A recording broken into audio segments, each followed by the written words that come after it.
خاندان کے غریب، فقیر اور مسکین ان کے جو رشتہ دار تھے وہ وہاں پر آ جاتے جہاں پر جائیداد کو تقسیم کرنے کا رواج تھا اور ماحول تھا اور جگہ مقرر کی گئی تھی. اور یہ جو یتیم، غریب اور فقیر، مسکین رشتہ دار جمع ہوتے، یہ وارث نہیں ہوتے. وارث ہے کون؟ وارث اسے کہتے ہیں جو میت کے سگے بیٹے اور بیٹیاں ہیں اور ماں باپ ہے، یہ وارثین میں شمار ہے. اب بیٹے اور بیٹیاں اور ماں باپ کو چھوڑ کر مثال کے طور پر بھانجے بھتیجے، یہ غیر شرعی ورثہ ہو گئے، یعنی شریعت کی نظر میں یہ وارث نہیں ہے. رشتہ دار تو ہے لیکن وارث نہیں ہے. تو سگے بیٹے اور بیٹیوں کو چھوڑ کر اور ماں باپ کو چھوڑ کر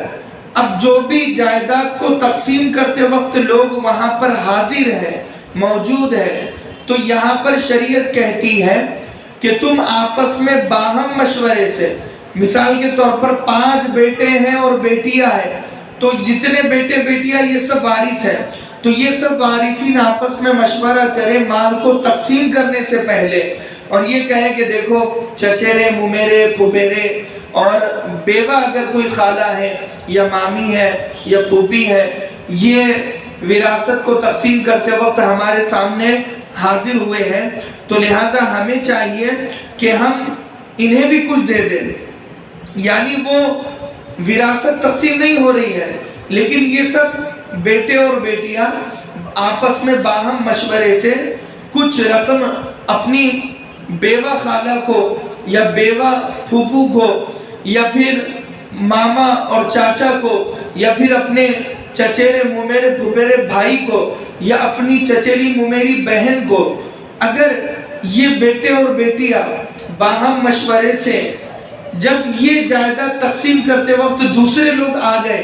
تو اگر انہیں دے رہے ہیں تو قرآن کہتا ہے تمہیں دینا بہتر ہے، ان لوگوں کو دینا چاہیے. حالانکہ یہ دینا مستحب ہے، یعنی عمدہ ہے، مستحب ہے. ایسا نہیں ہے کہ واجب ہے یا فرض ہے. اگر ان کو نہیں دو گے تو پھر دوزخ میں چلے جاؤ گے، ایسا مسئلہ نہیں ہے. لیکن مستحب ہے، دے تو ثواب ملے گا، نہیں دے تو کوئی پکڑ نہیں ہوگی، لیکن دینا چاہیے. اب اگر 5 وارث ہیں، یعنی 3 بیٹے 2 بیٹیاں، ان کو ملا کر 5 وارث ہوئے اور ماں باپ ہیں تو یہ 7 ہو گئے، لیکن ان میں سے ایک حاضر نہیں ہے. مثال کے طور پر 5 بیٹے تھے یا 5 وارث تھے، 4 ناندیڑ میں موجود ہیں اور ایک بیرون ملک تجارت کی نیت سے یا نوکری کی نیت سے گیا ہے، چاہے وہ امریکہ میں ہو یا سعودی میں ہو، کہیں بھی ہو، تو وہ وہاں پر موجود ہے. اب اس کی اجازت کے بغیر یہ 4 اپنی مرضی سے کوئی بھی جائیداد کی چیز تقسیم نہیں کر سکتے. یہاں تک کہ مسئلہ یہ ہے کہ اگر اس گھر میں پانی بھی رکھا ہوا ہے تو پانی بھی بغیر اجازت کے یہ تقسیم نہیں کر سکتے ہیں. 5 ورثہ وارثین کی اجازت اور باہم مشورے سے ہی کوئی بھی کام اب کیا جائے گا، کیونکہ اب باپ کا انتقال ہو چکا ہے. اب یہ بہنیں اور بھائی آپس میں مشورے سے ہی، اب یہ جو دور کے رشتہ دار جمع ہوئے جس کا مسئلہ چل رہا ہے، یہ دور کے رشتہ داروں کو دے سکتے ہیں، مگر باہم مشورے سے، میں بار بار کہہ رہا ہوں باہم مشورے سے، اگر ایک چھوٹ گیا جو امریکہ میں یا دبئی میں یا سعودی میں ہے، اس کی آپ نے اجازت نہیں لی اور ان رشتہ داروں کو 100 روپے 200 روپے تقسیم کر دیا، تو اب یہ تقسیم کرنا اور ان رشتے اور اس وارث کی اجازت کے بغیر دینا یہ حرام مال ہوگا، یہ صدقہ قابل قبول نہیں ہوگا. بلکہ اس مسئلے پر آپ کی پکڑ ہوگی کہ آپ نے بغیر وارث کی اجازت کے کیسے دے دیا. تو یہاں پر وہ مسئلہ چل رہا تھا وَإِذَا حَضَرَ الْقِسْمَةَ، اور جب تقسیم کرتے وقت، یعنی جائیداد تقسیم کرتے وقت حاضر ہو جائے دور کے رشتہ دار. اولو القربہ یعنی وہ جو رشتہ دار ہیں مگر دور کے ہیں، مطلب سگے بھائی بہنیں یا بیٹے بیٹیاں چھوڑ کر اور ماں باپ چھوڑ کر جو لوگ ہیں وہ. اور یتیم اور مسکین رشتہ دار اگر وہاں حاضر ہو جائے جہاں جائیداد تقسیم کر رہے ہیں، فَارْزُقُوهُم مِّنْهُ تو تم ان کو دے دو اپنی جائیداد میں سے، وَقُولُوا لَهُمْ قَوْلًا مَّعْرُوفًا اور انہیں اچھی طریقے سے بات چیت کرو. اب اس کا مطلب کیا ہے کہ اگر آپ جائیداد تقسیم کر رہے ہیں اور کوئی وہاں پر آ گیا، آپ کا دور کا چچیری ممیری پھوپھیری بہن آ گئی، تو قولوا لہم قولا معروفا، اس سے اچھے انداز میں یہ کہو کہ دیکھو ہم 5 وارث ہیں لیکن ایک موجود نہیں ہے، حاضر نہیں ہے، تو اس سے معذرت کر لیں کہ ہم آپ کو ہماری جائیداد میں سے کچھ بھی نہیں دے سکتے ہیں، چونکہ جب تک 5واں وارث نہیں آئے گا اس کی پرمیشن ہم نہیں لے لیتے، اس کی اجازت ہم نہیں لے لیتے، وداؤٹ پرمیشن کے ہم یہ جائیداد تقسیم نہیں کر سکتے اور آپ کو اپنے مال میں سے کچھ بھی نہیں دے سکتے. تو قولوا لہم قولا معروفا کا مطلب یہ ہے کہ جب کوئی جائیداد تقسیم کرتے وقت لوگ وہاں پر آ جائیں تو ایک اچھے انداز میں یعنی نرمی سے گفتگو کیجیے، ان سے اچھی سے بات کیجیے اور کہیے کہ ابھی پرمیشن سب کی نہیں ہے اسی لیے ہم آپ کو کچھ بھی نہیں دے سکتے ہیں. اب ایک ضروری بات یہ ہے کہ جب کوئی مر جائے تو کیا کیا کرنا چاہیے. اگر کسی کا انتقال ہو جائے تو سب سے پہلی چیز یہ ہے کہ اس کے مال کے 3 حصے اس وقت ہوتے ہیں. پہلا حصہ وصیت کا اس کا اپنا خود کا ہوتا ہے کہ اس کے مال کے 3 حصے کیے جاتے ہیں. ایک حصہ وصیت کا ہوتا ہے اور باقی 2 حصے وراثت کو تقسیم کرنے کے ہوتے ہیں. باقی 2 حصے وراثت کو تقسیم کرنے کے ہوتے ہیں. یعنی اگر کوئی آدمی دنیا سے رخصت ہو گیا اور 50 لاکھ روپے اس نے چھوڑ کر دنیا سے گیا، اب اسے اس 50 لاکھ کے 3 حصے کیے جائیں گے، 3 حصے کیے جائیں گے اور وہ 3 حصے کرنے کے بعد جو تیسرا حصہ ہوگا وہ تیسرا حصہ میت کی وصیت کا پرسنل ہوتا ہے. وہ جو وصیت کرے گا اس وصیت کو پورا کرنے میں وہ تیسرا حصہ لگائیں گے اور پہلے جو 2 حصے ہیں وہ 2 حصوں میں بیٹے اور بیٹی اور ماں باپ کو جائیداد تقسیم کی جائے گی. یعنی جائیداد تقسیم کرنے کے 2 ہی حصے ہوں گے، تیسرا حصہ مرحوم کی وصیت کا ہوگا. یہ پہلی چیز ہم یہ سمجھ رہے ہیں. دوسری چیز یہ ہے کہ اگر جائیداد کو تقسیم کرنے کا 3 حصے ہو چکے ہیں تو جب کوئی دنیا سے رخصت ہو جائے تو وہ تیسرے حصے میں سے یعنی وصیت والے حصے میں سے اب اس کے کفن دفن کا پیسہ لیا جائے گا، انتظام کیا جائے گا. یعنی مثال کے طور پر کوئی دنیا سے چلا گیا تو اسپیشل جو اس کا تیسرا وصیت کا حصہ ہے اور اسپیشل تیسرے وصیت والے حصے میں سے اس کے کفن دفن کا انتظام ہوگا. یعنی کفن خریدا جائے گا اور تدفین کی جائے گی، قبر کھودنے کا پیسہ دیا جائے گا اور کفن اور مشک کا انتظام کیا جائے گا. تو لہٰذا یہ تو پہلی چیز ہو گئی. دوسری چیز اس کا قرض ادا کیا جائے گا. مثال کے طور پر کوئی دنیا سے گیا ہے، اس کے اوپر 5000 روپے قرض ہے، ہمیں پتہ چل گیا تو اب وہ جو وصیت والا حصہ ہے اس میں سے اس کا قرضہ ادا کیا جائے گا. بات سمجھ میں آ رہی؟ میں بار بار کہہ رہا ہوں کہ جائیداد کے 3 حصے کیے جائیں گے اور تیسرا حصہ اسپیشل میت کا ہوگا. وہ میت کے حصے میں سے ہی کفن دفن اور تدفین تجہیز و تکفین کا انتظام ہوگا اور میت کے تیسرے حصے میں سے ہی قرضہ بھی دیا جائے گا. یہ 2 چیز ہو گئی. اب تیسری چیز یہ ہے کہ وصیت دیکھی جائے گی. وصیت کہتے کسے ہیں؟ ایک حصہ تو وہ ہے جو قرآن نے بتا دیا کہ بیٹوں کو بیٹیوں کو اتنا دو اور ماں باپ کو اتنا دو، تو قرآن نے جو بتا دیا اسے کہتے ہیں ذوی الفروض، یعنی وہ حصے جو فکس ہو چکے ہیں، ان فکس والے حصوں میں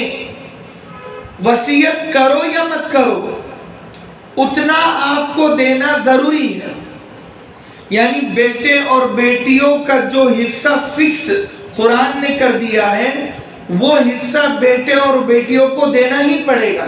چاہے بیٹے خدمت کرے یا نہ کرے، چاہے بیٹی خدمت کرے یا نہ کرے۔ مثال کے طور پر ہوتا یہ ہے 4 بیٹے ہوتے ہیں، 2 بیٹے بہت خدمت کرتے ہیں، 2 بیٹے خدمت نہیں کرتے، ناک میں دم کر دیتے ہیں۔ تو جو 2 بیٹے خدمت کرتے ہیں ماں باپ انہی کو جائیداد کا حصہ دینا چاہتے ہیں اور باقی 2 کو اپنی مرضی سے جائیداد سے بے دخل کر دیتے ہیں۔ تو سن لیجئے کہ شریعت آپ کو اس کا مکلف نہیں بناتی ہے کہ ماں باپ اپنی مرضی سے اپنے سگے بیٹوں اور بیٹیوں کو جائیداد سے بے دخل کر دے، چاہے آپ کا بیٹا یا بیٹی نافرمان ہو، لیکن آپ اپنی مرضی سے کسی کو جائیداد سے بے دخل نہیں کر سکتے ہیں۔ تو یہ ذوی الفروض یہ حصے ہیں، تو ایک تو ہے، اور اس کے علاوہ جو قرآن نے بیان کی ہے ذوی الفروض کے علاوہ اسے کہتے ہیں عصبات، عصبی حصے، عصبی رشتے اور عصبی مال۔ تو یہاں پر اتنا سمجھ لیجئے کہ وصیت والا حصہ، تیسری چیز پہلا میت کا کفن، دفن، تجہیز و تکفین کا انتظام کریں گے، دوسرا قرضہ دیں گے اور تیسرا وصیت دیکھیں گے، اور پھر چوتھا اب جائیداد یعنی بیٹے اور بیٹیوں میں یعنی باقی 2 حصوں میں جائیداد تقسیم ہوگی۔ یہ چوتھا اسٹیپ ہے جائیداد یعنی میراث کے تقسیم کرنے کا، وراثت کے تقسیم کرنے کا چوتھا اسٹیپ ہے۔ پہلے 3 میں نے آپ کو اچھے سے سمجھا دی، چوتھا ہے جائیداد کو تقسیم کرنے کا۔ اب فرماتے ہیں وَلْيَخْشَ الَّذِينَ لَوْ تَرَكُوا مِنْ خَلْفِهِمْ، اگر وہ لوگ جو اپنے بیٹوں کو چھوڑ کر جانے سے نا امید ہو جاتے، یعنی وہ یہ سوچتے ہیں کہ میرے بعد میرے بیٹے کا کیا ہوگا، تو یہاں پر شریعت نے جو ہے بہت اچھے انداز میں سمجھایا ہے کہ وہ جو یتیم بچے تمہارے پاس آئے ہیں تو تم ان کے بارے میں بھی تو سوچو کہ یتیم اکیلا رہ جائے گا تمہارے مرنے کے بعد، تو اس کے مال میں چوری مت کرو۔ مثال کے طور پر جیسے تم سوچتے ہو کہ میرے بعد میرے بیٹے کا کیا ہوگا، تو ایسے ہی وہ یتیم بچے کے بارے میں بھی تو سوچو کہ آپ کے بعد آپ یتیم کا کیا ہوگا، یعنی اس بچے کا باپ تو مر گیا، اب اس بچے کا کیا ہوگا، تو یہ سوچو گے تو تمہیں رحم آئے گا اس یتیم بچے پر، تو تم یتیم بچے کے مال کو نہیں کھاؤ گے۔ تو یہاں پر فرمایا وَلْيَخْشَ الَّذِينَ لَوْ تَرَكُوا، تو وہ لوگ ڈرے، لَوْ تَرَكُوا مِنْ خَلْفِهِمْ، کہ وہ یہ اندیشہ کرتے ہیں کہ ہمارے مرنے کے بعد ہمارے بیٹوں کا کیا ہوگا، تو وہی لوگ یہ بھی سوچیں کہ ان یتیم بچوں کا مال اگر ہم کھا لیں گے تو ان یتیم بچوں کا کیا ہوگا۔ ذُرِّيَّةً ضِعَافًا، کہ وہ اپنے بچوں کو کمزور چھوڑ کر جانے سے ڈرتے ہیں۔ مثال کے طور پر بچے چھوٹے ہیں ابھی، میرے بچوں کو میرے سمجھتا نہیں ہے، اے اللہ اگر مجھے موت دینی ہے تو اس حالت میں مجھے موت دینا کہ جب میرے بیٹے سمجھدار ہو جائے اور میرے بیٹے سنجیدہ زندگی گزارے، میچورٹی لیول ان کا اوپر ہو جائے، ہائی ہو جائے۔ اے اللہ مجھے ایسے وقت میں موت نہ دینا جب میرے بچے نابالغ ہیں اور ذہن سے اور جسم سے کمزور ہیں، وہ کما دھما نہیں سکتے، تو اے اللہ میری عمر کو دراز کر دینا۔ تو اللہ تبارک و تعالی یہاں پر فرماتا ہے کہ جیسے تم اپنے بچوں کا خیال کرتے ہوئے ڈر رہے ہو، ایسے ہی یتیم بچوں کا بھی تو خیال کرتے ہوئے ڈرو کہ ان کا مال نہ کھاؤ۔ خافوا علیہم، جیسے تم ڈر رہے ہو۔ فلیتقوا اللہ، اور اللہ سے ڈرو، ولیقولوا قولا سدیدا، اور اللہ سے ڈرو اور سیدھی سیدھی بات کرو۔ قولا سدیدا یعنی صحیح صحیح بات کرو، جھوٹی بات مت کرو، یتیم بچوں کو بے وقوف نہ بناؤ اور انہیں دھوکہ نہ دو۔ آگے فرماتے ہیں ان الذین یأکلون اموال الیتامی ظلما، یقیناً وہ لوگ جو یتیم کا مال کھاتے ہیں ناحق، انما یأکلون فی بطونہم نارا، وہ اپنے پیٹوں میں آگ ہی آگ بھر رہے ہیں، وَسَيَصْلَوْنَ سَعِيرًا، اور ان قریب انہیں دہکتی ہوئی آگ میں ڈالا جائے گا۔ یتیم کا مال ناحق جو لوگ کھاتے ہیں وہ اپنے پیٹوں میں آگ بھر رہے ہیں۔ اب اس کی ایک موٹی سی مثال میں بیان کر دوں کہ جب کھل کر بیان کی جاتی ہے تو لوگوں کو بڑی تکلیف ہوتی ہے، تو میں یہ بیان اس لیے کر دینا چاہتا ہوں کہ مثال کے طور پر جب کوئی دنیا سے جاتا ہے تو تیجے کا انتظام کیا جاتا ہے، 7ویں کا، 10ویں کا، اور 11ویں 12ویں اور نہ جانے کتنے منائے جاتے ہیں ایسے رسم و رواج، اور فاتحہ کا انتظام کیا جاتا ہے، تو اور قرآن خوانی کا انتظام کیا جاتا ہے، اس کے نام پر کھلایا پلایا جاتا ہے۔ تو یہاں پر فرمایا یہ جو تیجا 40واں 7واں اور 12واں 11واں جو یہ منائے جاتے ہیں، یہ وراثت کے تقسیم کرنے سے پہلے ان کا منانا حرام ہے، اس لیے کہ اب وراثت تقسیم نہیں ہوئی ہے۔ یہ جو یتیم بچے ہیں ان کو ان کا پیسہ دے دو، ان کو ان کا حصہ دے دو، پھر یہ اگر اپنی مرضی سے اپنے حصے میں سے اگر تیجا کر رہے ہیں، 10واں کر رہے ہیں، 11ویں کر رہے ہیں، 12ویں کر رہے ہیں، یعنی اپنی مرضی سے جب انہیں مالک بنا دیا آپ نے، تو وہ ایک الگ سچویشن ہے۔ لیکن ابھی وراثت تقسیم نہیں ہوئی ہے، 50,000 روپے تقسیم کرنا ہے اور 50,000 میں سے 10,000 روپے تیجے پر لگوا دیے، 10ویں پر اور 40ویں پر اور 11ویں 12ویں پر لگا دیے، تو وہ 10,000 روپے وہ یتیم بچوں کے کام آتے نا۔ تو یہاں پر فرماتے انما یأکلون فی بطونہم نارا کا مطلب یہ ہے کہ علماء کرام یہ لکھتے ہیں کہ جب کوئی دنیا سے رخصت ہو جائے تو گویا اس کے گھر پر پانی پینے سے احتیاط کرنی چاہیے۔ اب رواج یہ ہے کہ جب دنیا یعنی کسی کے گھر پر میت ہو جاتی ہے، کوئی مر جاتا ہے، تو آس پڑوس کے لوگ کھانا وغیرہ بھیجتے ہیں، تو وہ تو کھانا وہ جو بھیجتے ہیں اور ہم کھاتے ہیں وہ جائز ہے، وہ ناجائز نہیں ہے، حرام نہیں ہے، وہ جائز ہے۔ لیکن دوسروں کا مال آپ کھا سکتے ہیں، سچویشن ابھی نازک ہے، لیکن اپنے گھر میں اگر آپ دوسروں کو کھلاتے ہو، یعنی آپ کے گھر پر والد مر چکے ہیں تو کچھ دنوں کے بعد آپ عزیز رشتہ داروں کو بلاتے ہیں اور والد مرحوم کے نام پر آپ تہاری بریانی یا کھچڑی یا کچھ بھی بنا کر کھلاتے ہو، ابھی جائیداد تقسیم نہیں ہوئی، تو یہ کھلا کر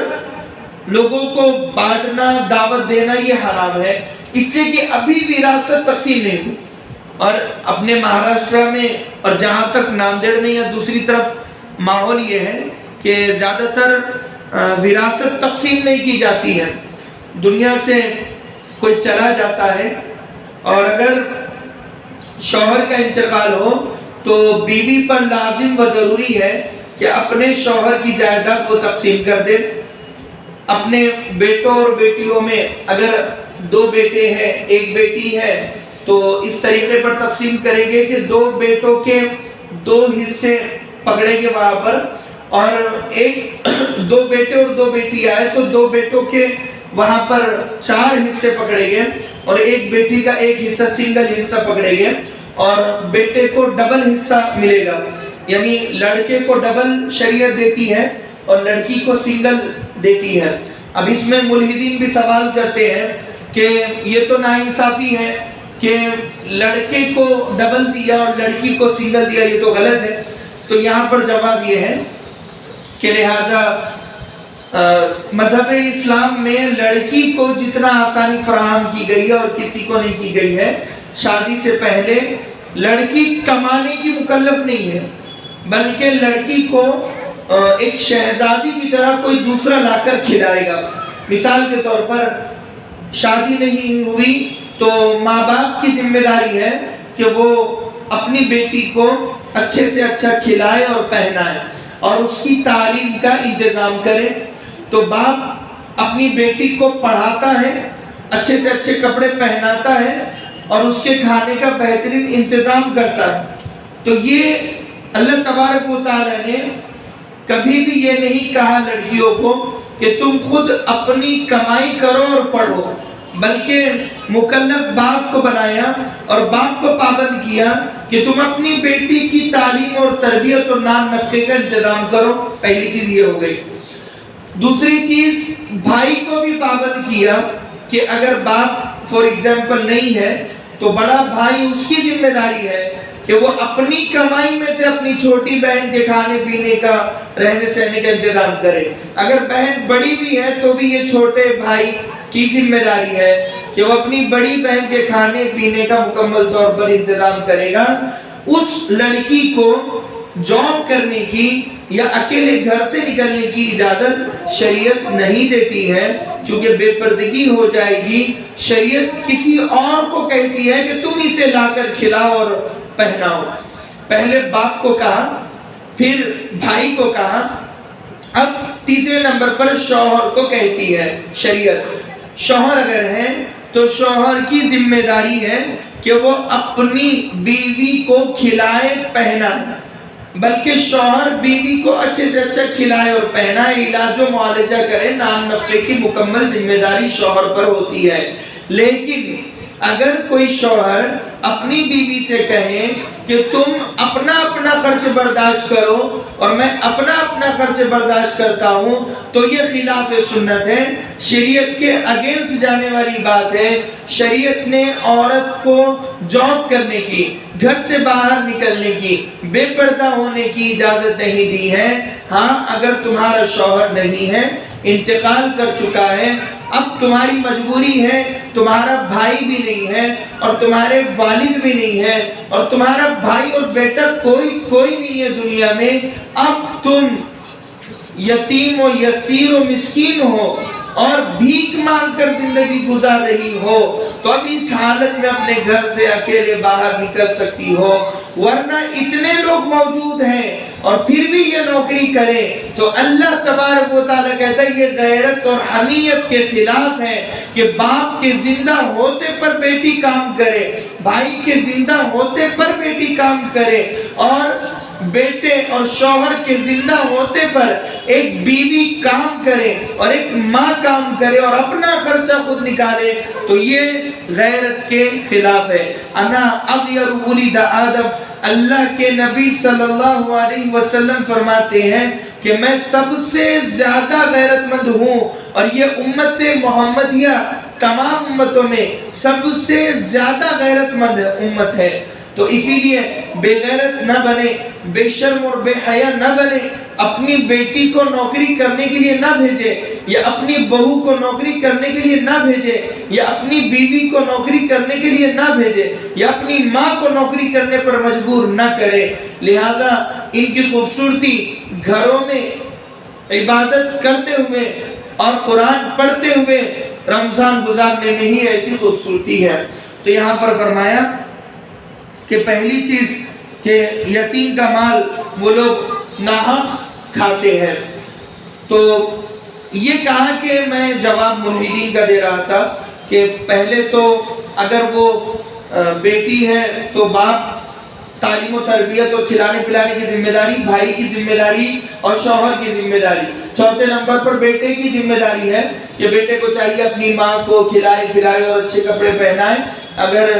والد نہیں ہے اور کوئی بھائی نہیں ہے اور کوئی نہیں ہے تو اب چاہیے کہ بیٹا اپنی ماں کو اچھے سے اچھا کھلائے پلائے اور تربیت کرے۔ تو یہاں پر فرمایا کہ جب اتنے راستوں سے، یعنی چاروں راستے سے جب ایک عورت کو پروٹیکشن بھی ملی ہے اور مال بھی ملا ہے، یعنی فری میں اس کے تعلیم و تربیت کھانے پینے کا انتظام ہوا ہے، اسے پتہ ہی نہیں ہے کہ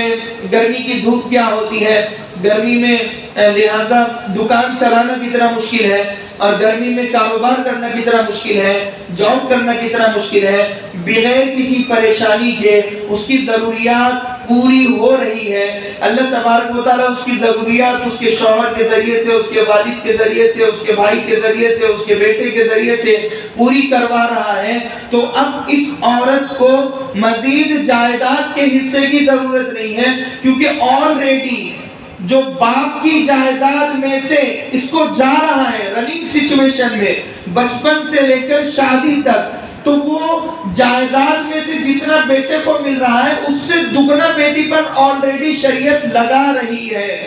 یہ حکم دے کر۔ اللہ کرے بات سمجھ میں آ جائے۔ میں بہت آسان انداز میں سمجھا رہا ہوں اس لیے کہ میں زیادہ بات بھی نہیں کر سک رہا ہوں، اور میں بہت آسان انداز میں یہ مسائل سمجھا رہا ہوں، اللہ کرے سمجھ میں آ جائے۔ دوسرا یہ ہے کہ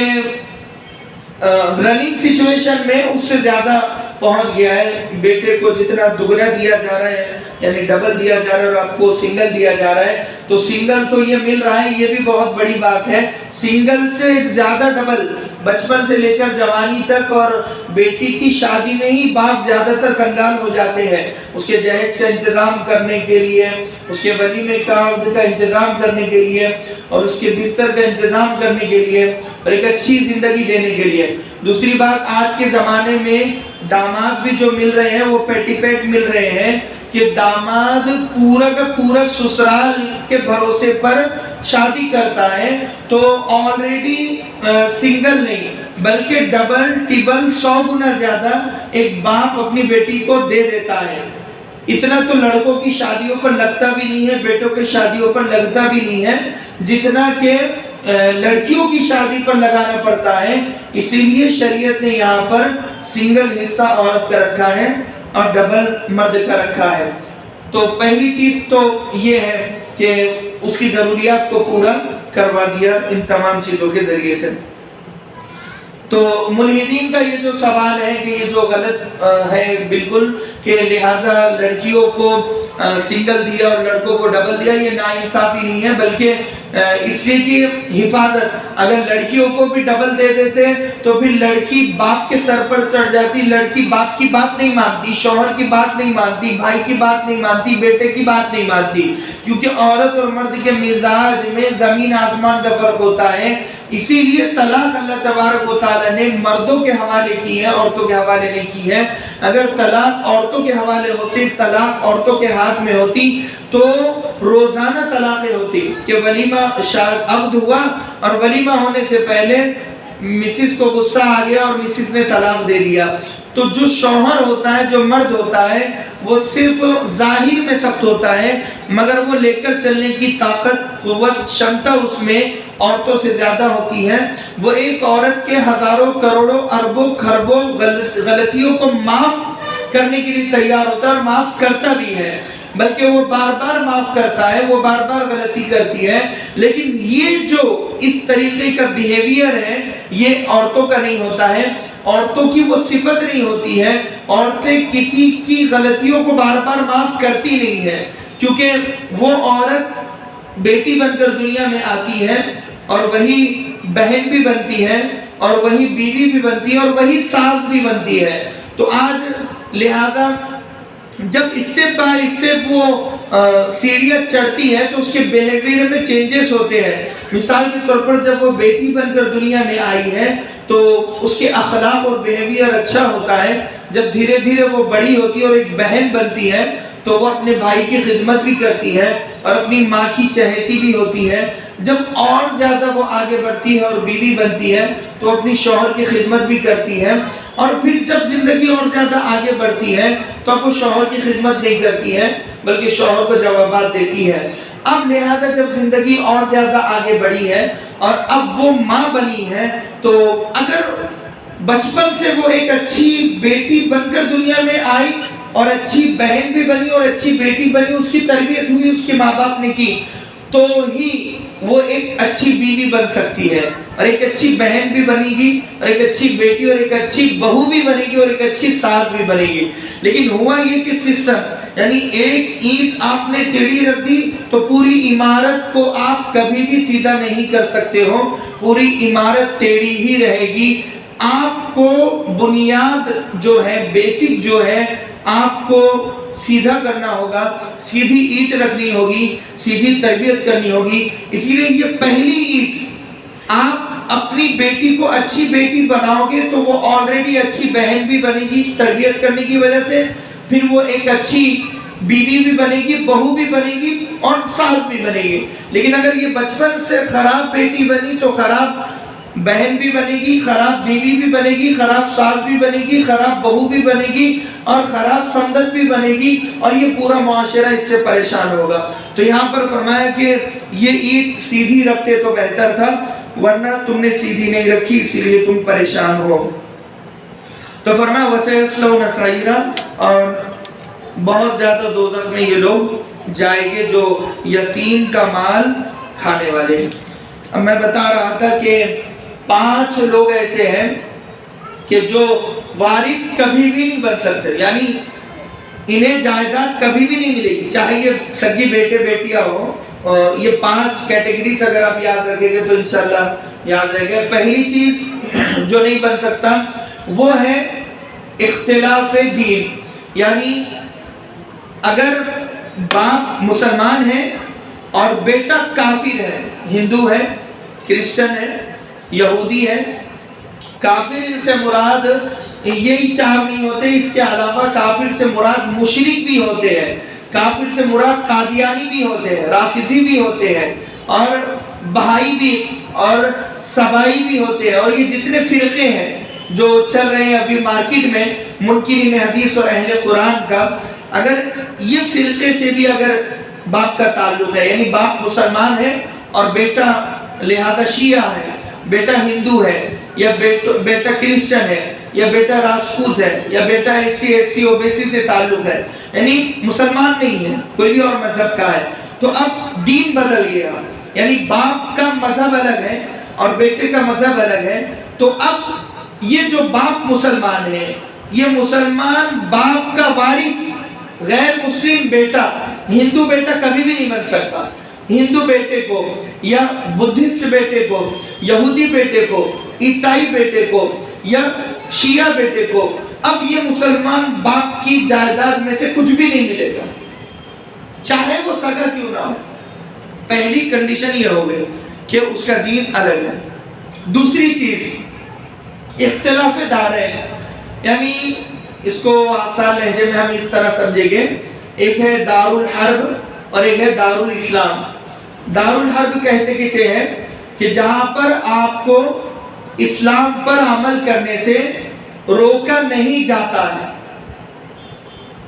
اور جہاں پر روکا جاتا ہے اسے دار الحرب کہتے ہیں. مثال کے طور پر ہندوستان، اگر آپ کو نماز پڑھنے سے روکا جا رہا ہے، روزہ رکھنے سے روکا جا رہا ہے، پردہ کرنے سے روکا جا رہا ہے، قرآن پڑھنے سے روکا جا رہا ہے، تو اب ہندوستان دار الحرب آٹومیٹک بن جاتا ہے. شاعر اسلام پر عمل نہیں کرنے دیا جا رہا ہے تو وہ سٹی، وہ جگہ آٹومیٹک دار الحرب بن جاتی ہے. حرب کہتے ہیں جنگ کو، اور دار الحرب کہتے ہیں جنگ کا میدان. تو وہ جگہ جنگ کی میدان بن جاتی ہے جہاں پر اللہ کا نام نہیں لینے دیا جا رہا ہے. فور ایگزامپل آج کے زمانے میں روس دار الحرب بن چکا ہے، رشیا. وہاں پر قرآن کو مسلمانوں کو کثرت سے جلایا گیا، اور روس کے علاوہ چین کو پکڑ لیجئے، یعنی چائنا کو شامل کر لیجئے. چائنا میں روزہ رکھنے پر پابندی ہے، چائنا میں برقع پہننے پر پابندی ہے، چائنا میں قرآن رکھنے پر پابندی ہے کہ اگر جو قرآن رکھتا ہے تو دہشت گردی کا اور آتنکواد کا کیس اس پر چلایا جاتا ہے. تو چائنا دار الحرب اس لیے بنا کیونکہ اسلام پر عمل کرنے نہیں دیا جا رہا ہے. تو اگر کوئی باپ چائنا میں رہتا ہے، دار الحرب میں، روس میں یا چائنا میں، یعنی ایک ایسی جگہ پر رہتا ہے جہاں پر اسلام پر وہ چل نہیں سکتا، اسے دار الحرب کہتے ہیں. اور دوسرا ہے بیٹا دار الاسلام میں ہو. دار الاسلام اب کسے کہتے ہیں کہ جہاں پر A to Z منوان اول تا آخر اوریجنل اسلام پر چلا جاتا ہے، اسے کہتے دار الاسلام، یعنی اسلام کا میدان، اسلام کا گھر. تو اسلام کا گھر کسے کہیں گے؟ آج کے زمانے میں اگر میں مثال پیش کروں آپ کے سامنے تو پوری دنیا میں صرف ایک جگہ ہے، وہ ہے طالبان یعنی افغانستان۔ وہاں پر جو کرنٹ سچویشن ہے، ابھی اسلامی حکومت چلائی جا رہی ہے اور اسلامک لاز کو فالو کیا جا رہا ہے، رولز اینڈ ریگولیشن کو فالو کیا جا رہا ہے، یعنی قرآن اور حدیث کے مطابق اسلامی حکومت یعنی خلافت کو چلایا جا رہا ہے۔ جیسے حکومت حضرت محمد مصطفیٰ صلی اللہ علیہ وسلم نے کی تھی مکہ مدینہ پر، آپ کے بعد حضرت ابوبکر صدیق نے کی، حضرت ابوبکر صدیق کے بعد حضرت عمر بن خطاب رضی اللہ عنہ نے کی، حضرت عمر بن خطاب کے بعد حضرت عثمان غنی نے کی، حضرت عثمان غنی کے بعد حضرت علی حیدر فاتح خیبر نے کی۔ تو یہ جو خلافت راشدہ ہے، بالکل اسی طرز پر اگر کرنٹ سچویشن میں، حال میں اگر کہیں پر حکومت چلتی ہے تو اسے کہتے ہیں دارالاسلام۔ تو ابھی دارالاسلام افغانستان طالبان بنا ہوا ہے۔ تو یہاں پر دوسری چیز جس کو وراثت میں حصہ نہیں ملے گا، باپ دارالحرب میں ہے اور بیٹا دارالاسلام میں ہے، یعنی باپ دارالحرب میں وہاں ہے جہاں اسلام کا نام لینے سے پرابلم ہو جاتی ہے، یعنی اسلام پر چل نہیں سکتے، یعنی باپ وہ جگہ پہ ہے اور بیٹا وہ جگہ پہ جہاں پر اسلام پر چلا جا رہا ہے۔ تو اب جو باپ، حالانکہ دونوں مسلمان ہیں، کافر کا مسئلہ نہیں بتا رہا، دونوں مسلمان ہیں، لیکن باپ دارالحرب میں ہونے کی وجہ سے اب وہ باپ کے مال کا مالک یعنی وارث یہ بیٹا نہیں بن سکتا ہے، اس لیے کہ وہ اس کے مال میں شک ہے کہ وہ حرام کا ہوگا، کیونکہ دارالحرب میں وہ تجارت کرتا تھا اور یہ دارالاسلام میں رہتا تھا۔ تو پہلی کنڈیشن ہے اختلاف دین، یعنی باپ کا الگ مذہب، بیٹے کا الگ مذہب، تو ایسی سچویشن میں بیٹا وارث نہیں بن سکتا ہے۔ دوسری سچویشن ہے کہ باپ دارالحرب میں ہے اور بیٹا دارالاسلام میں، اس سچویشن میں بھی باپ کا وارث بیٹا نہیں بن سکتا ہے۔ اور تیسری سچویشن ہے کہ قاتل مقتول کا وارث نہیں بن سکتا۔ مثال کے طور پر جائیداد کے لیے سگے بیٹے نے باپ کو مار دیا، چاقو پیٹ میں ڈال دیا، خنجر کا وار اور حملہ کر دیا، کھانے میں زہر ملا دیا، پھانسی دے دی، کچھ نہ کچھ کر دیا، باپ کو مار دیا، سگے باپ کو سگے بیٹے نے مار دیا، تو اب یہ باپ کی وراثت میں یہ قاتل بیٹے کو کچھ بھی نہیں ملے گا، یہ اس مرڈرر کو کچھ نہیں ملے گا، اس قاتل کو کچھ بھی نہیں ملے گا، اس لیے کہ اس نے اپنے باپ کو قتل کیا ہے۔ تو اگر کروڑوں کی جائیداد ہے، لیکن کروڑوں کی جائیداد کے لیے ہی اس نے اپنے باپ کو زہر دیا یا مارا ہے جان سے، تو اب اسلام یہ کہتا ہے کہ اب یہ بیٹا وارث کبھی بھی نہیں بن سکتا۔ یہ تیسری سچویشن ہے۔ اللہ کرے بات سمجھ میں آ جائے۔ پہلی ہے کہ اختلاف دین، یعنی دین دونوں کا الگ ہے تو جائیداد میں حصہ نہیں ملے گا۔ دوسرا ایکٹیویٹیز الگ ہے، جگہ الگ ہے، اختلاف دارین، ایک دارالحرب میں ایک دارالاسلام میں، تو بھی آپ کو وراثت میں حصہ نہیں ملے گا۔ تیسرا یہ ہے کہ قاتل ہیں آپ، اسی لیے وارث نہیں بن سکتے ہیں۔ اور چوتھا ہے کہ اگر آپ غلام ہیں، یعنی غلاموں کا تو دور وہ پرانے زمانے کا تو وہ ختم ہو گیا، لیکن ابھی سمجھانے کے لیے خالی میں مسائل بتا رہا ہوں کہ اگر کوئی غلام ہے اور جو باپ ہے وہ آزاد ہے یا دادا پردادا جس کا وارث یہ بننے والا ہے، تو وہ تو آزاد ہے لیکن یہ غلام ہے۔ مثال کے طور پر باپ آزاد ہے اور بیٹا غلام ہے،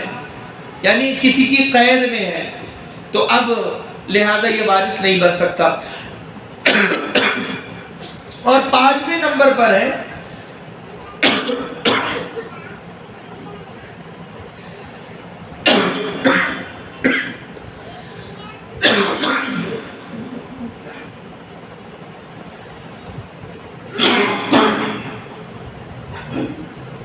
پانی ہونا، روزہ ہے بیٹے، پانی کیسے پی؟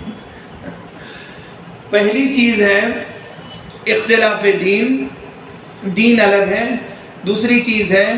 جگہ الگ ہے، اور تیسری چیز ہے کہ آپ قاتل ہیں، چوتھی چیز ہے غلام ہے، اور پانچویں چیز ہے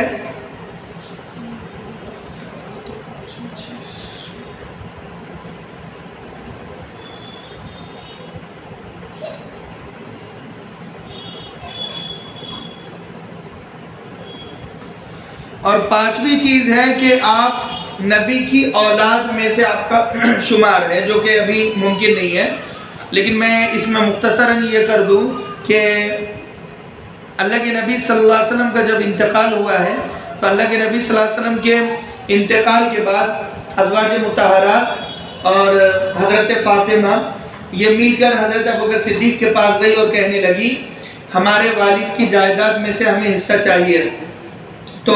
حضرت ابوبکر صدیق رضی اللہ عنہ نے کہا کہ اللہ کے نبی صلی اللہ علیہ وسلم نے فرمایا تھا کہ جو انبیاء ہوتے ہیں ہماری جماعت کی وراثت تقسیم نہیں ہوتی ہے، اور جو کچھ ہم چھوڑ کر جاتے ہیں وہ صدقہ ہے، اور صدقہ آل رسول کو دیا نہیں جاتا، صدقہ کسی اور کو دیا جاتا ہے۔ تو ظاہر سی بات ہے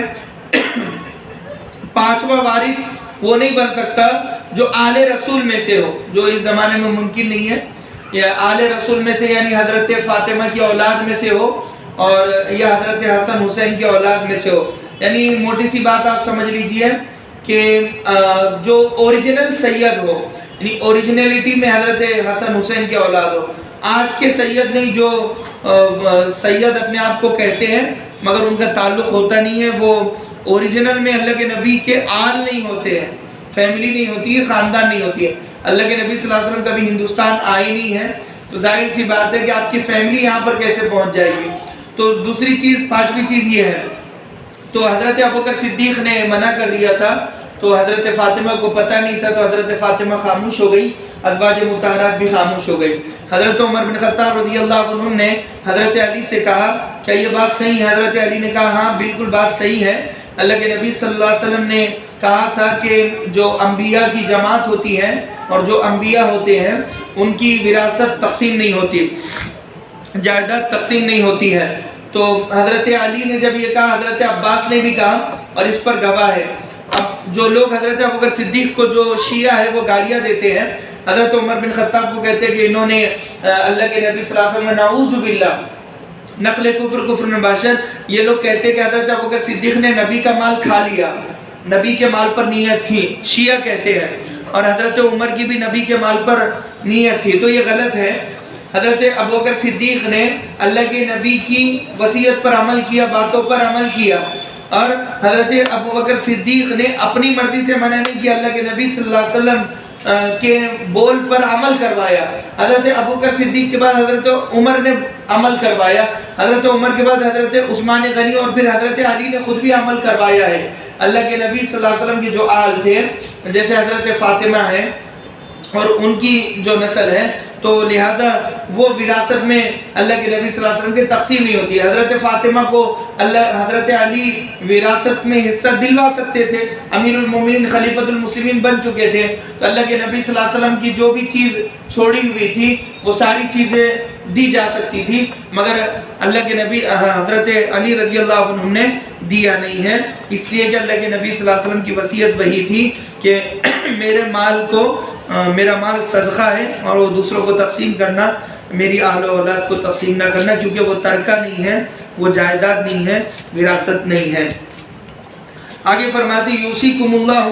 فی اولادکم، کہ اللہ تبارک و تعالیٰ تمہارے اولاد کے بارے میں تمہیں یہ وصیت کرتا ہے اور تمہیں یہ حکم دیتا ہے، للذکر مثل حظ الانثیین، کہ مرد کا حصہ دو عورتوں کے برابر ہوگا۔ فَإِن كُنَّ نِسَاءً فَوْقَ اثْنَتَيْنِ فَلَهُنَّ ثُلُثَ مَا تَرَكَ۔ میں نے اس سے پہلے بھی بتایا سنگل اور ڈبل کا مسئلہ، یہ وہی ہے کہ عورتوں کو سنگل اور مرد کو ڈبل حصہ ملے گا، مثل حظ الانثیین، یعنی ڈبل حصہ ملے گا اور عورت کو سنگل حصہ ملے گا۔ تو اگر عورت زیادہ ہے، یعنی دو ہے یا دو سے زیادہ ہے، فَلَهُنَّ ثُلُثَ مَا تَرَكَ، تو اب 3/3 حصہ ملے گا۔ 3/3 کسے کہتے ہیں؟ 3/3 یعنی تہائی کہتے ہیں کہ جائیداد کے 3 حصے کیے جائیں گے۔